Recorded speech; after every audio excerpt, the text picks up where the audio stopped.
Hi guys, welcome to this Accross Restaurant Consulting Solutions webinar. I'm joined by Ufuk Soytuk, who is the CEO of Accross Restaurant Consulting. I'm also joined by Jorge Rivero, who is the CEO of HR Management Compliance Solutions. I'm going to hand it over to Ufuk and George now to take you through a presentation. Take it away, guys. Thank you so much, Rob. It's a pleasure to be part of this podcast. And George and I, we worked for 6 years. We started this journey when I was at Nusret Steakhouse. He's a great friend of mine and an amazing, very accomplished HR expert. George, why don't you introduce yourself to the audience? Very good. Nice to be with you, Ufuk. It's a pleasure to be able to do this with you. Just a little bit brief background as to who I am and where I come from and where we're at right now. I used to be the director for the United States Department of Labor in Florida. And my job was to make sure that the various labor and employment laws that the Department of Labor enforced were complied with by different employers in the area, all covered employers in the area. And so we were in charge, I was in charge of the administering these laws, enforcing these laws, conducting training for the public on how these laws applies. And I spent 30 years of my life working with the federal government.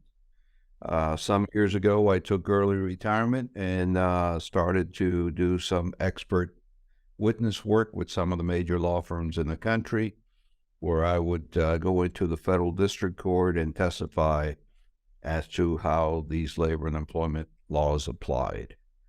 As time went on, a lot of these law firms would send me clients so that I could make sure that their clients were in compliance.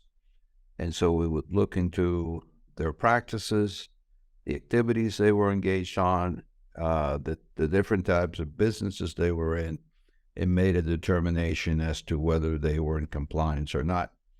If we found that there were some issues, we would develop some strategies to deal with those situations to make sure that they got into compliance. Our main objective is to keep our clients out of trouble. We know the significant financial impact that a lawsuit or even a Department of Labor investigation can have on a business.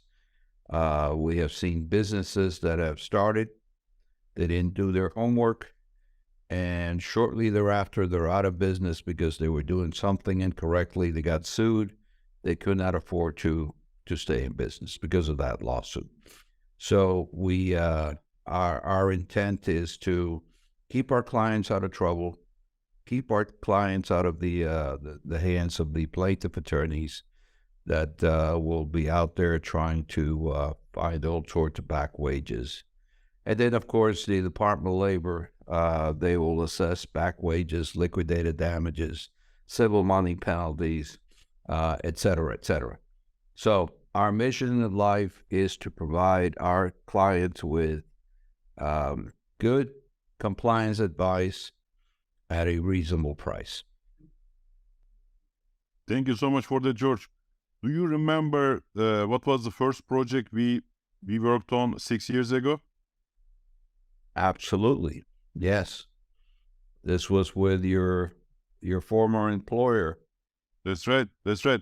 So we were, Nusret at that time was looking into implementing something called, Section 7I exemption.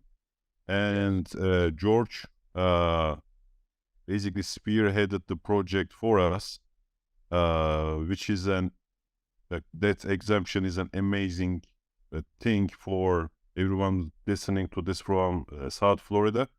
If you are doing service charge, mandatory service charge in your restaurant, and it is a huge benefit if you are doing it right.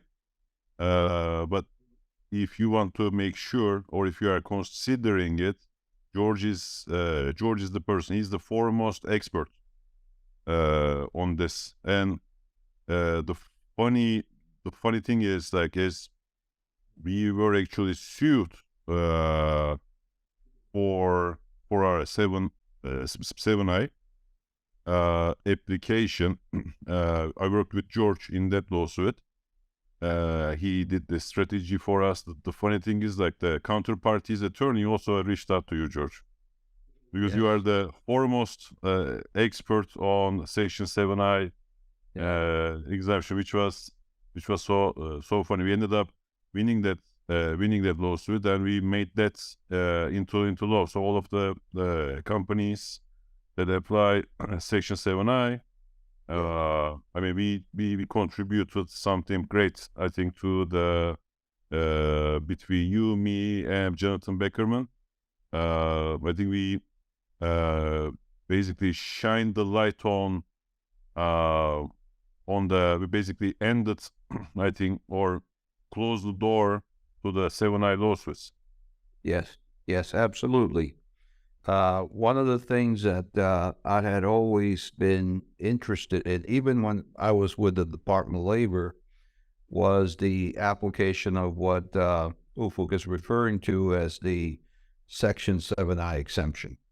It's an overtime exemption that applies to retail establishments. Traditionally, it had been applied to retail establishments such as Sears, for those of you that remember Sears, and some of the big department stores, Macy's and whatnot, for people that were making big item sales. For example, if I was a refrigerator salesperson, typically I would be paid a commission. And if the commissions were high enough and other tests were met, then I would be exempt from overtime. It didn't matter that I worked over 40 hours a week. I would be considered exempt from overtime. And so this concept of the retail overtime exemption eventually became applied to restaurants in the mid-1970s, where some court decisions said, yes, restaurants are retail establishments, and when you do a service charge, it's a charge that is imposed on the customer, and then the employer pays that out to the employees. It's considered a commission because it's a percentage of the bill. And so the 7i exemption became applicable to restaurants, but the law was never settled, even though the Department of Labor recognized that it applied to restaurants. Still, the case law was all over the place. Fortunately, we had established 7i at Nazareth, along with other clients that we had down here in South Florida. And so we got good law out of the 11th Circuit, the Appellate Circuit, saying, yes, service charges are commissions, and yes, you could qualify if you work in a restaurant for the 7i exemption. And so we were very happy because the plaintiff attorneys, by the way, Ufuk, I don't know if you knew this, had been prior servers. They had worked at servers prior to becoming attorneys. So their mission in life became suing restaurant employers. And so they thought that they were going to win on the 7i. Yeah. Fortunately, we had done our homework. And we put everything in place that we thought was necessary to make sure that we would win if you got sued. And luckily, the court found that, yes, we had done a good job, and these employees were exempt from overtime indeed. So it was a sweet victory, and that victory now can be applied to all the other restaurants that are using 7i correctly, because, you got to be careful. You still have to make sure that you're doing it correctly. And consequently, we have become, when we get restaurants from outside the country, that are coming to the States for the first time, typically they come through Miami first, and they reach out to us.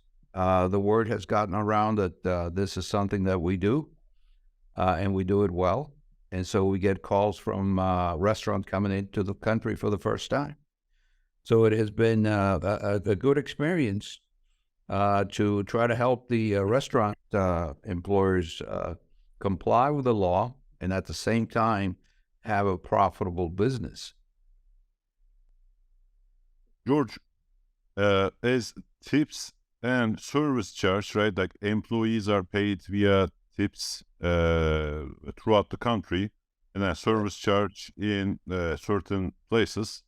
So this is like tips creates primary form of wages for the compensation for the front of the house, which is both a benefit and a curse, because it's a benefit because the restaurant doesn't pay for it, the guests pay for the service, but it's a curse because there are so many gray areas. Every jurisdiction is different. Sometimes federal law contradicts with the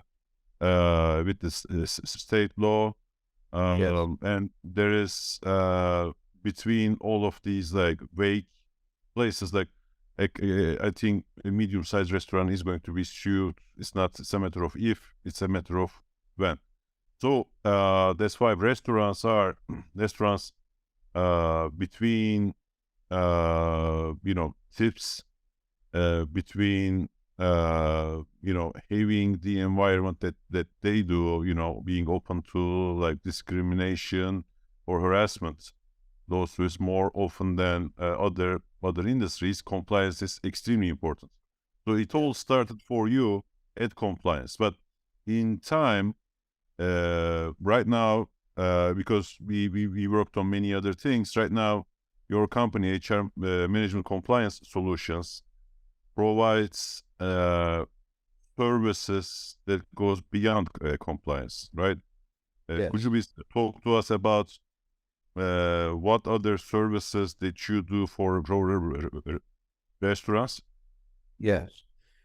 We have I think we use a holistic approach where we look at the whole ball of wax of what we see as HR.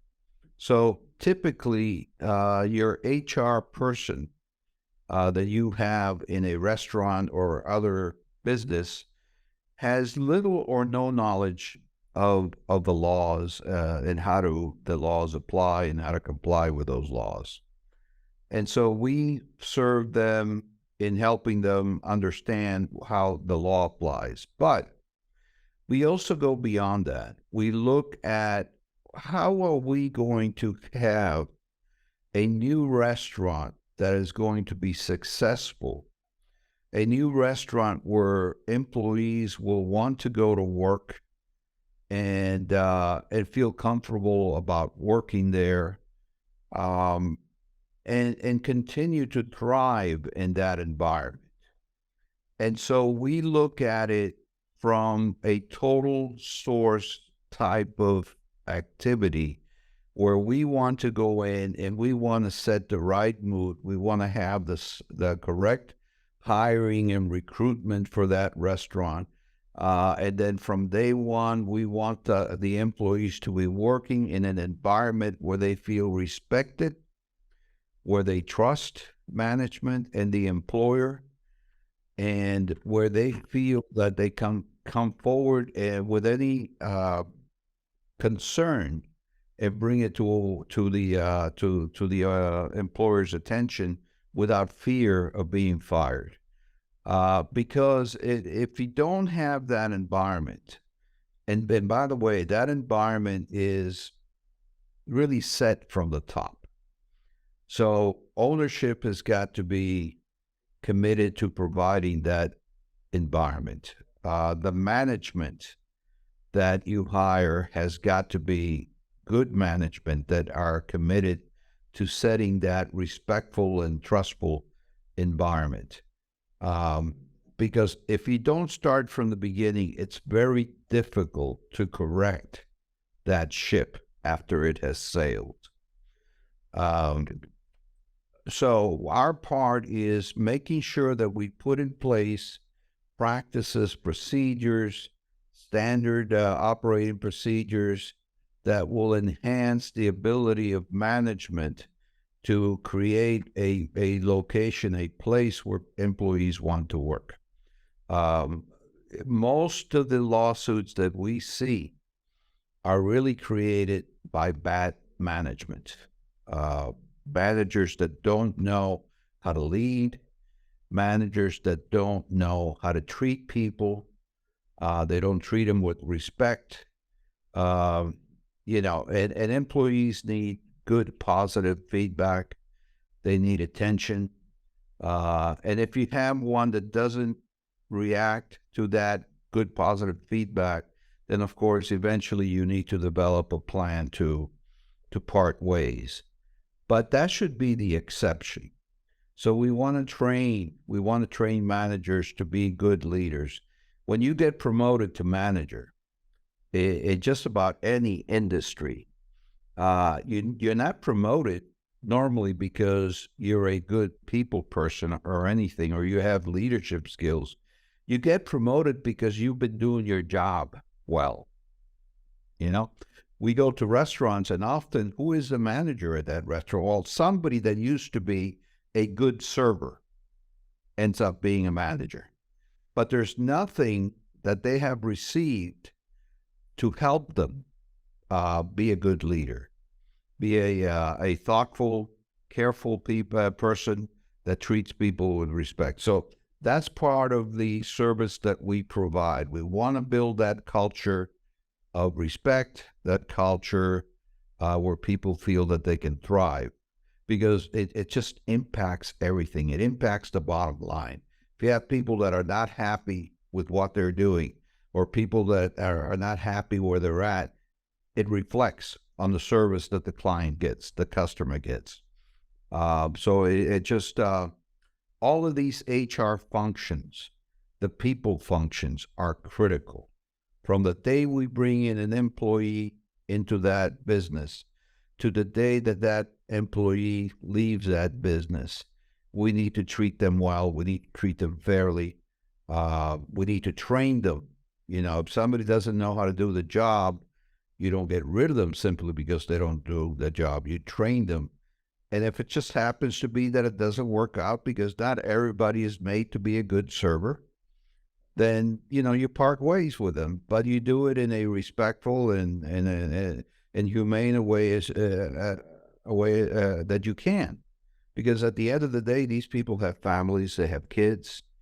And so it's never easy to tell somebody that, hey, we're sorry, but we cannot keep it. But we do the whole spectrum of the HR functions, not just from compliance, which is very important, but to the people-to-people relationships in that business. George, for all the restaurants that are right now struggling to hire or retain talent, what is your recommendation for them? Well, I think you need to take a look. There is a shortage of workers, not just in restaurants, but across business in general. And we hear it not just from restaurant clients, we hear it from clients across the board, where they are having trouble finding and retaining people. And there are studies as to why that is, but some of it, of course, is related to the pandemic, and some of it is related to the benefits that employees received during the pandemic. And so there's been a slow turnaround in finding employees. I would say be careful, because we see a lot of restaurants that become desperate and they start hiring people that do not have proper documentation to work in the U.S. And that's risky. The undocumented worker has the same rights as any other worker. So even though they don't have the documents to work, if you don't pay them in compliance, you're still going to owe them whatever you would owe any other employee. But beyond that, if you get audited by ICE, you're going to be paying large fines. And we have seen this recently with a couple of our clients where ICE has come in. So I would say don't get desperate. I know there's a shortage nationwide. Use all of your recruitment efforts, post wherever you think that there may be, that people are going to be looking for work. And there are more people looking for work. Now, the problem that we're having is that we may be headed into a recession where we start cutting workers. But we haven't gotten there yet. But I would say use all of the options that you have for recruitment, word of mouth, Indeed, posting with the state, and try the best you can to avoid hiring people that are not well documented.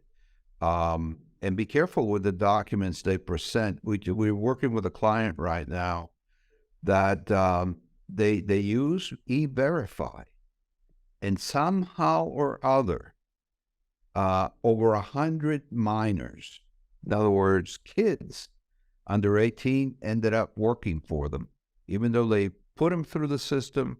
E-Verify confirmed that they had the right documents and that they were over 18. And the Department of Labor comes in, does an investigation, and over 100 minors were found in violation. They paid over $1.5 million in penalties. Not only that, they made the headlines nationwide. They lost clients because of this action. So it's not good. Once you get your good named in the newspapers because you have major violations, it affects the brand. People start coming to the restaurant. So what I'm saying is be careful in your recruitment efforts.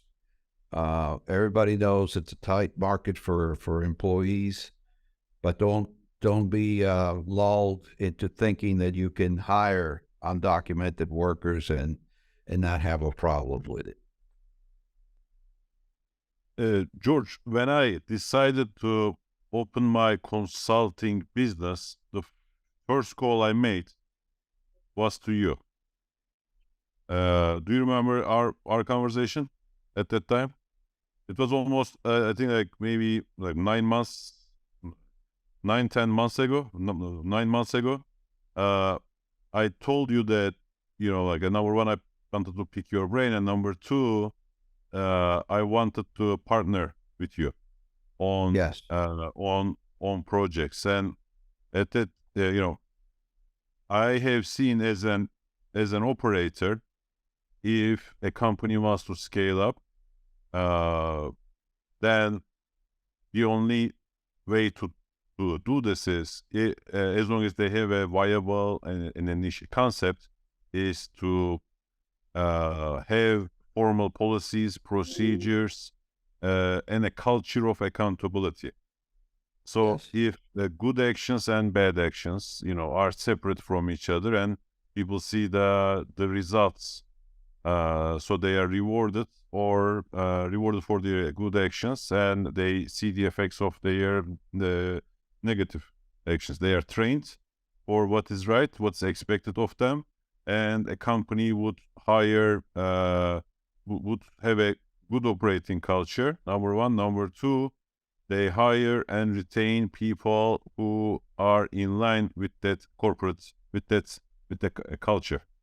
So without, if you think about what I do, which is, putting internal controls, internal processes for a company to be successful, or from a purchasing standpoint, any one of these, me and my team, we can create the best policies, procedures, train the folks in there, but without the right people executing the right tasks, them being incentivized for the job that they are doing.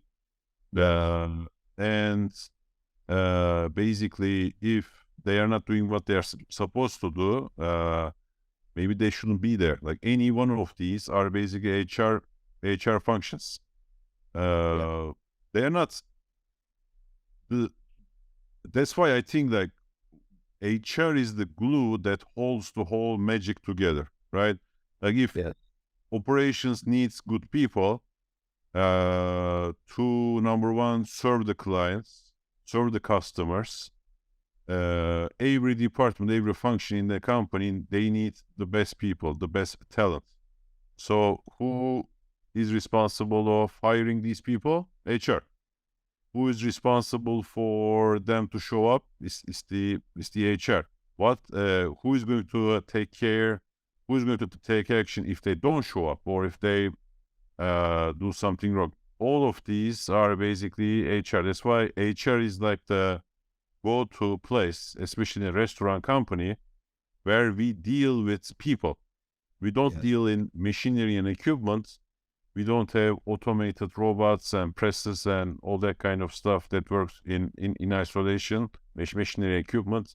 We are not, we don't deal in data. We deal with people, processing, and serving. So that's, as an operator, I saw HR being having the, I will say, one of the most important functions, like operations, of course, and then afterwards is the HR in my opinion, that enables, that helps run a successful business. And since the beginning, you and I, we have been working together, partnering together, and I think, you know, just like how you and I, we are working, I think companies would benefit by working in a more close, in a closer relationship with HR. So what would you say to the restaurant owners and operators? What should they expect from HR? And my experience, like, I think HR is underutilized, or basically like put in a, like a, rather than seen as a business partner in the industry, they are seen as a specialist, more or less. I see HR as a core function of the business that can basically ramp up a business or cause significant disruption, even destruction of the business. What would you say to the business owners, to restaurateurs? What should they expect from HR? Well, first of all, let me just say that many companies do not value the HR. They see it more as an expense than than something that's going to help grow the company. And I think that's a big mistake, because as you pointed out, we're not operating here with robots. We're operating with people. And if your people are not working well, then the business is not going to do well. So HR becomes a central and focal department that has to be operating correctly and has to be operating well if you're going to have success. That's the bottom line. But unfortunately, most owners, most employers do not value the role that HR can play. I think it's a matter of not really understanding the importance of HR. And so a well-trained HR person that knows how to put that culture that's necessary for the restaurant to thrive, put it in place, that knows how to hire the right people, along with management, because I think it's a partnership between HR and management. HR doesn't know the specifics of the position for the most part, but they know how to hire people. They know, they have a feeling for who will make a good employee and who will not. So I think it's a partnership that has to be developed between management, and a trust that has to be developed between management and HR. And I always tell employers, if you have a choice between somebody that is very good technically at their job or somebody that is a very good person with people, a people person, always hire that person that's good with people, because you can always train to be a good technician, but you cannot train to be a good people person. So it's critical that you have a good team that understands how to deal with people, understands employees. I have a friend of mine that told me long ago, George, we have a rule here. He's an attorney at the law firm, and the rule is we don't hire jerks. And I said, what does that mean, that you don't hire jerks? And he said to me, we do not hire managers that are going to be problematic, because we've come to the conclusion that most of the problems we face are due to bad managers. And so we try to hire people that are also good with other people, and then we train them to be leaders and to be managers. And so I think that's a mistake a lot of employers make. They're hiring someone that they think is very good operational or technically, but they're not good with people. And I'm telling you, if you're not good with people, you're going to have a lot of people problems. So HR plays a critical, if you have a good HR person that understands that, then you have a person you want to keep, because they will help you grow your business, and they will hire other people in HR once you grow that business that will help you be the place where employees want to work.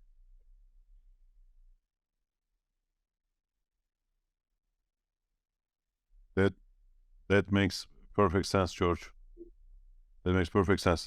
So how can could you please talk to us about the process, how you uh, what kind of projects did you do, and how can people work with you? Sure. I mean, to work with us is fairly easy. All you got to do is pick up the phone and tell us what you need help with, and if it's something that we do and we can help you with, then we're happy to help you.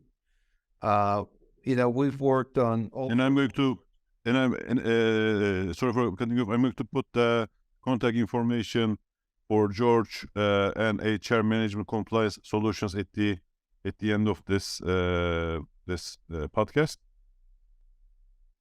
And George, could you talk to us about the process of the you start with the assessment.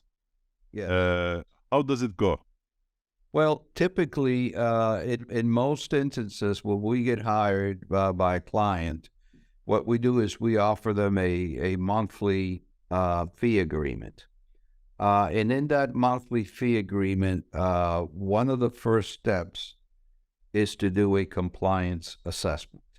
In other words, I want to know as soon as I can if there's any issues or any problems that we need to fix right away. And if there are, and typically there are, by the way, in the let's see, I've been doing this now for 44 years. In the 44 years that I have been doing this, I have never walked into an employer that did not have some sort of problem. Okay. I don't care who it was. I've worked with, people like Macy's. I've worked with people like DHL. I don't care who you are. You're going to have a problem somewhere. and I'm going to find it.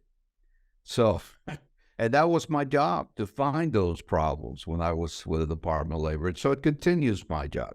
So what I do is I walk you through a compliance assessment where I basically ask you the same questions that the Department of Labor is going to ask you if you're investigated. So I put you through the same process. I actually ask you more than the Department of Labor because I'm looking at other things too. But I walk you through that process, and then I look at records.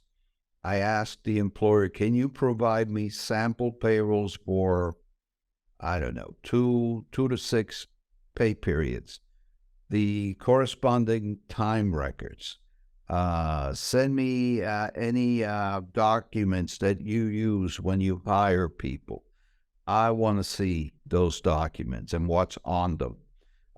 You'd be surprised how often I have looked at documents where a manager, or worse, an HR person, has scribbled something on the document that is really improper. And I'll give you a quick example, which is not too bad. There are worse examples. I was looking at documents one time where a manager had scribbled on the side of the application of a female applicant, big boobs. Well, you don't do that. You never do that. And so I never cease to be amazed at some of the things that we do, not even thinking that somebody could be taking a look at those documents. If you get a complaint of sexual harassment, they're gonna ask for those documents. So I typically want to look at that.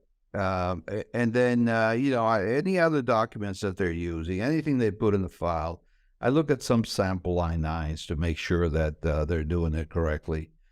Simply because every block that you leave unfilled, or anything that you fill incorrectly on an I-9, is a penalty. And the more of those that they find, the bigger the penalty. So we take a look at all the documents we can. We take a look at for example, the receipts, the bills that you're giving the customer. If you're using 7i, I want to make sure that there's some notice on that bill. I want to take a look at your menus. I want to see that you've given notice to the customer that you're charging a service charge. I want to look at your Miami-Dade County. If you're in Miami-Dade County, you're supposed to have a notice on the hostess stand. I want a picture of that to make sure that you're doing it correctly.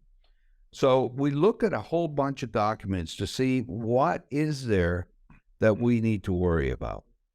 Once we finish with that, and sometimes we'll even go and do some employee interviews, because there's a lot of things you can't see on the records, right?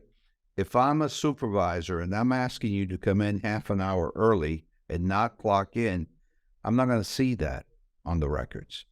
But the employee is going to tell me.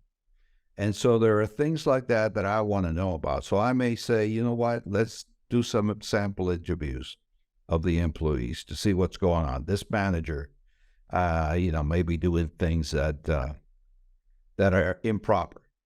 So we look at all that, and then we make our findings. We write out our findings. We make recommendations, and we tell you these are the things that we think you need to fix. Let's see how we can fix them as quickly as possible. The other thing we look at is your handbooks. Are they up to date? Are you operating in more than one state? What are those states that you're operating in? Are you operating in New York? Are you operating in California, Nevada, Pennsylvania? We want to see, because there are, particularly if you're operating in the Northeast or the West Coast, those states tend to have requirements which are greater than the federal requirements. And so we want to make sure that your handbooks are reflecting in those states what those requirements are. What we do is we offer our clients unlimited consultations. In other words, in a monthly fee. And the purpose for that is I don't want the client worrying about, oh my God, I've made so many calls. They're going to charge me 400, 450. No, no. I don't want you worrying about that if you're a client of ours. If you got a question, we encourage you to call, ask, rather than you ask without worrying about how much money is going to cost me, so that we can fix the problem as quickly as we can if there is a problem. If you want to George, fire, yeah, let when I was an operator, we worked with on this, right? For many years, and yes, that always gave me a great peace of mind. Like as an operator, like, am I going to like build a new restaurant? Do accounting and finance, do like purchasing, do this and that. So like all of these stuff, like the day-to-day HR management, like there can be a million things that could go wrong, right? So right. you guys being there, number one, doing the ongoing assessment, and number two, the ability to be able to place these phone calls for any matter that we deem that would warrant more attention, that one might consider to be slightly non-recurring, maybe something slightly on our in our wheelhouse, not in our HR's wheelhouse, or Yeah, just to be on the safe side. right. The things that we saw, like, I think we get it, but just to be on the safe side, those as an operator, that gave me a lot of peace of mind. So I just think that as there are as we know, like the operators know some of the requirements, but if when you do a deep dive, there are probably like a million more requirements, right? Like Yeah, so and then if you are relying on one HR person, that's most small restaurants wouldn't really have. Medium-sized restaurants would have like one person. Now you are probably putting your whole business on the shoulders of that one person's knowledge, capacity to execute, uh, and willingness to go the extra mile. That's why, like, as an operator, I always, loved that we could do that. We could give you a call anytime, and you be our like extended team. You and your associate being our extended team, so that there was a great peace of mind for me. yeah, That if I don't see something, you will see, catch, and help us to prevent something, not basically like solving a problem, definitely, but prevent something from prevent an issue into turning into a problem. sure. Yeah, yeah. Yeah, I think the best thing about that is that we want to be able to allow the owners or the management to do what they do best, to run their business, right? Without having to worry about these HR type of issues that we can handle, or we can handle with the HR person that they have, and so you don't have to worry about those things.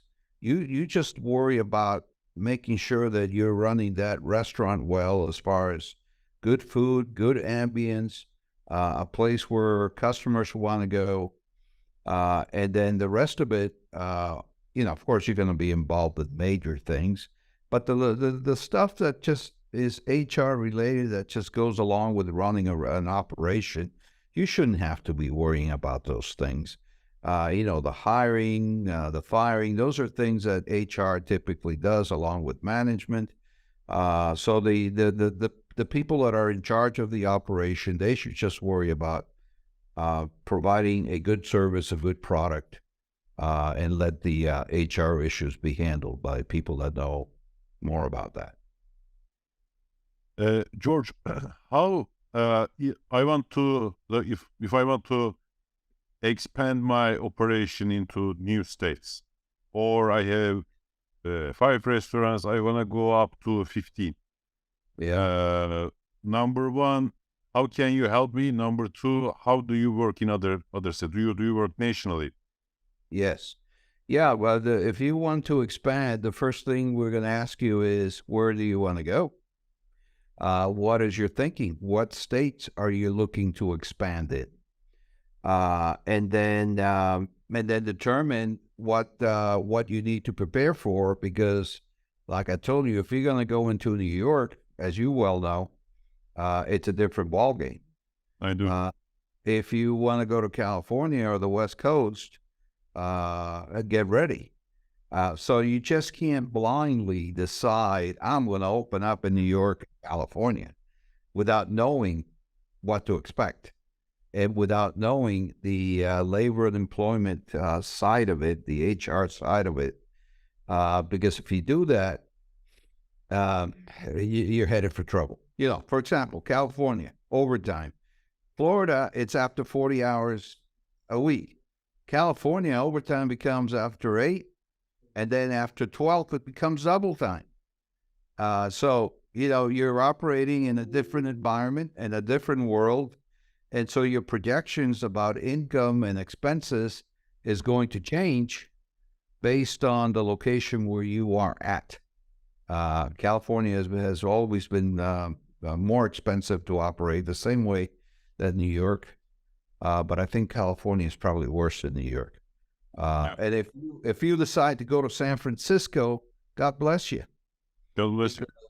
Yeah, they're always changing something up there. It's not so you're dealing with the state law, you're dealing with county, you're dealing with the city of San Francisco, and you'll go nuts. And so what we do is we keep ourselves up to date wherever our clients are.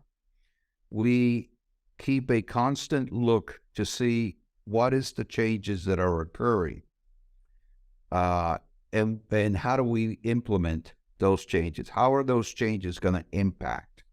And so we try to keep our clients up to date on that so that we can prepare, and then we'll help you prepare. You know, if we have to change some forms or add some policies to the handbook, et cetera, then we're there to help you do that without incurring the cost of, a lot of attorney's fees. To me, you hire an attorney when you have a lawsuit. You're not going to hire a brain surgeon when you need first aid. So we try to keep you updated. We do have an in-house counsel. We do have the forms that we provide to you, our attorney reviewed. So, and then we always tell you, if it's something that we feel that you need to bring your attorney in, then we'll tell you, that you need to consult with Beckerman, or you need to consult with whoever it is that represents you out in California. But that should be the rare instance where you are reaching out and spending a lot of money on simply how to comply with these laws. Absolutely. I mean, as an operator, right? What I always try to do is take the company one step further. Whether this is through an implementation of something new and better, or through opening in a new state, in a new location. And to me, as someone who was already overstretched, the most important thing is that I do the project once, implement something, and then that continues after implementation. We have people in place, we have people who understand how we should work and continue doing that. And I think HR is crucial in making things stick. I can come and create incredible savings for an organization, create the growth engine, but when I leave, if people will stop executing on these things, then what is it good for? Exactly. That's why you were my among many other things, George, uh, that's why I think HR is the most crucial thing that's a lot of the times overlooked in our industry. Basically, in my opinion, operators should create a mechanism like a Swiss watch out of people. And, I think HR is the movement that turns all the cogs and all the wheels. HR is the one that's the first line of defense. HR is the one that manages a million other things. And restaurants, I think, might get away with like one day or another day. It's like something wrong with the tips, but eventually that's going to catch up. Unfortunately, that's going to catch up. Yes. With them. There are even folks, for example, in Florida, right, who go and sue restaurants as per se, like that's their professional job, to Yes. claim that they applied for a host position. There is this guy claims that he applies for a host position and he's not hired because the restaurant discriminated and only hires hostesses. There's even this guy, a guy who like travels to a part of the state, Florida State, every year, different part, every 6 months until the judges catches up to him. And at first, judges are all like googly-eyed and they are like, oh, like we will defend the rights of this citizen. And suddenly 6 months later, after this guy brings his third lawsuit to the same judge, they suddenly catch up to him. And they give him the benefit of the doubt, I think, for the first 6 months from what I have seen. So the restaurant industry, I've seen a lot actually, right? From unions to even employees who bait the employer. Who know actually the laws better than the HR, and we have seen employees who bait you. That's why I think that professional HR, whether this is don't get me started on the workers' comp fraud, right? When HR can't manage workers' comp processes, what happens? The only place that you don't have a camera, an employee can slip and fall in that area. We know all these things. So I think it's almost like a logarithmic. When you are not good in one area, it comes to bite you very hard in that area. Then I think if somebody like you would come and tell them as this, right? This is happening because of this. This is happening because of that. And at that time, I think it's an eye-opening experience. From time to time, it's basically too late. When you didn't manage workers' comp, you had incurred huge losses, right? Now it becomes a problem for the next 3-4 years. That's why I think it's the most cost-effective is to work with a company like yours, which I can say because I hired your company for majority of the 5 years that I was there, and we worked together. So it's the most cost-effective thing. It's like better than an insurance policy, I think, because like you guys are involved in the day-to-day to make the company better in every aspect of it. That's why I always appreciate greatly everything that you and your team have done. Thank you very much. George, we are running out of time. Is there anything you would like to add? Anything that we haven't that you think that we haven't captured in this conversation? Yeah, my only recommendation is this: that you shouldn't wait until you get sued before you start to take action. Be proactive. Be looking at. I always like to prepare for the worst, hope for the best, but prepare for the worst. Unfortunately, there are those people amongst us that are always looking to make a dollar in some way by either falsely claiming that they have been discriminated or falsely claiming that they have worked more hours than they've been paid for. So don't wait until you get sued before you start taking action. And I get plenty of calls like that where now they're under a lawsuit, and then I just have to tell them, I'm sorry, but you need to hire an attorney. Attorneys are going for $1,200 an hour up in New York. Down here, it's not as bad, but to get a good attorney, you're looking to go to court $800 or $900 per hour. That's a lot of money. Don't wait until you have to pay that money to make sure you're in compliance. Also, like tip pool rules and regulations are like a minefield, right? Oh, yes. People can claim like 80-20 rule, for example. Yeah.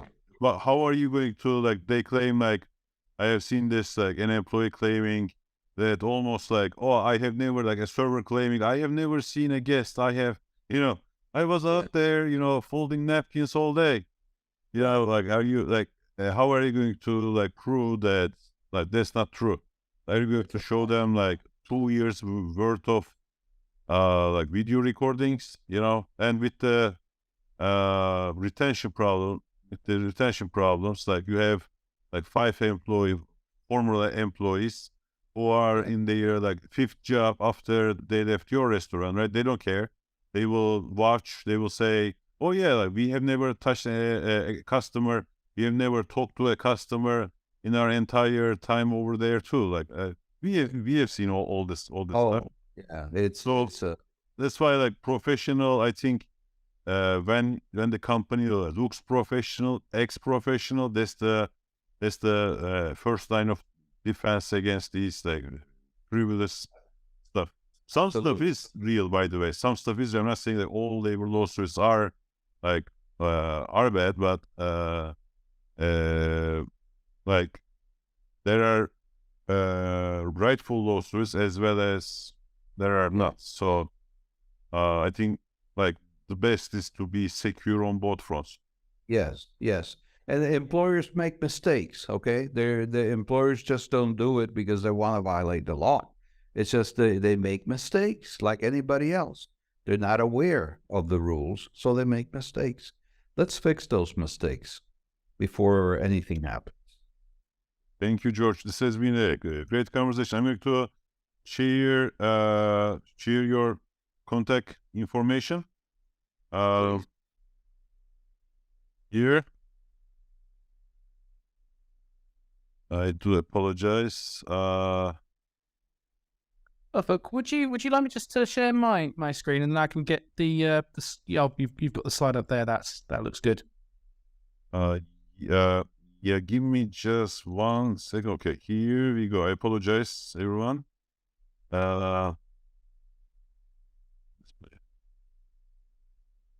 Okay, I think this is it, right? Yep, that's the slide. Perfect. Thank you very much. Thank you very much, guys. That was a really interesting discussion.